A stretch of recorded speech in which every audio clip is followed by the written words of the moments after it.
Kasunod ng ibinalita ng GMA Integrated News na naunsyaming paglabas ng pasyente sa isang ospital sa Maynila dahil na scam ng nagpakilalang staff ng doktor. Isa pang pasyente naman sa Makati ang natangaya ng libu-libong piso na nagpakilalang tauhan daw ng isang ospital. Nakatutok si Katrina Son, exclusive. Kahit iika-ika at di pa magaling, nagtungo sa Southern Police District sa Taguig si Ken, di niya tunay na pangalan, para magreklamo matapos umanong ma-scam ng nagpakilalang assistant manager ng isang ospital sa Makati. January 2 nang ma-admit siya sa ospital dahil sa sakit sa tiyan at likod. January 13 siya dapat na discharge pero hindi makauwi dahil walang pambayad sa halos kalahating milyong pisong bill sa ospital.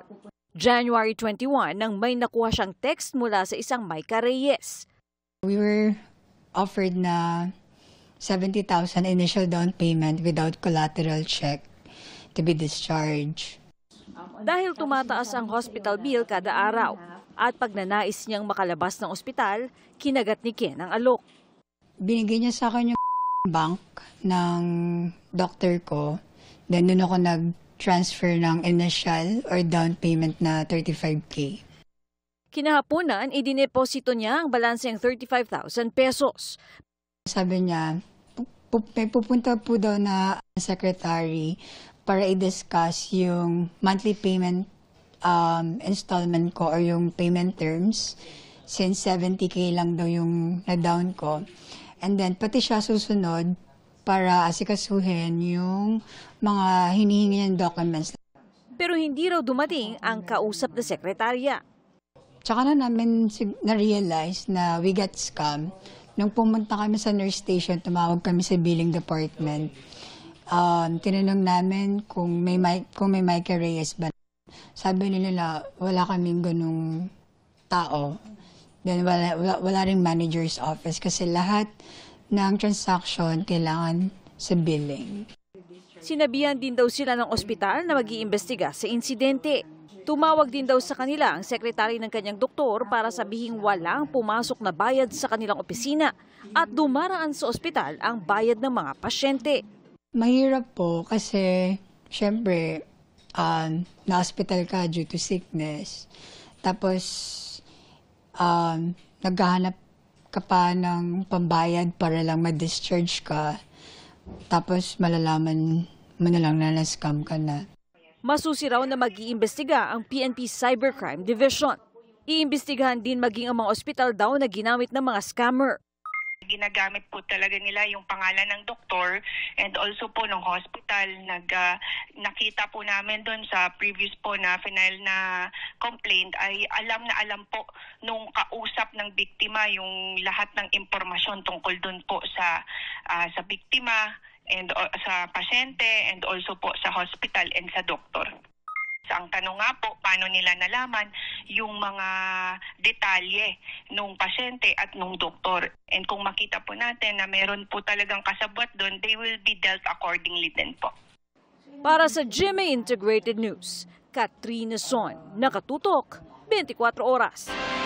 Halos 40 milyong pisong halaga ng kush o high-end marijuana ang nabisong itinago sa 2 balikbayan box galing sa Canada. Ayon sa Bureau of Customs, idineklarang mga gamit sa bahay at personal na kagamitan ang laman ng mga kahon na dumating sa Manila International Container Port. At nang inspeksyonin, tumambad ang kush o dried marijuana leaves at 60 hindi pa tukoy na tableta. Nahaharap sa kauklang mga reklamo ang consignee ng 2 balikbayan box, pati na ang nagpadala ng mga ito. Sa gitna ng election gun ban, nahulihan ng mga armas ang isang lalaki na bagong laya lang sa ibang asunto. Nakatutok si Bea Pinlac. Ginalugad ng pulisya sa bisa ng search warrant ang bahay ng 31 anyos na lalaking ito. Nakatanggap daw kasi sila ng sumbong na nag-amok at nagpaputok umano ang lalaki ng baril malapit sa bahay niya sa Malanday, Valenzuela. Ang lalaki, halos kalalaya lang ng kulungan ng masangkot sa akyat bahay noong 2018. Pero balik kulungan siya ulit ngayon matapos mahulihan na may sumpak o improvised gun, live ammunition para sa shotgun at granada. Inaalam pa natin ngayon kung itong mga ito ay nagamit niya o ginamit sa mga krimen. Paliwanag ng suspect, kapebenta lang din sa kanya ng kaibigan niya ng sumpak sa halagang 900 pesos. Hindi po talaga sa akin yun. Talaga binenta lang yun. Mga ilang araw, tinesting ko dun sa may tapat ng bahay namin. Pinaputo ko siya. Pumudok naman. Tapos, mga ilang araw, binenta ko rin yun, ma'am. Lugi pa nga raw siya nang ibenta niya rin ito kalaunan sa isa pang kaibigan sa halagang 500 pesos. Wala na sa akin yun. Hindi ko po ginagamit yung ganun. Bago na po, ma'am. Simula na makalaya po ako sa Muntinlupa. Nahaharap ang suspect sa reklamong illegal possession of firearms, ammunition and explosives at paglabag sa Comprehensive Firearms and Ammunition Regulation Act. Para sa GMA Integrated News, Bea Pinlac, nakatutok 24 oras.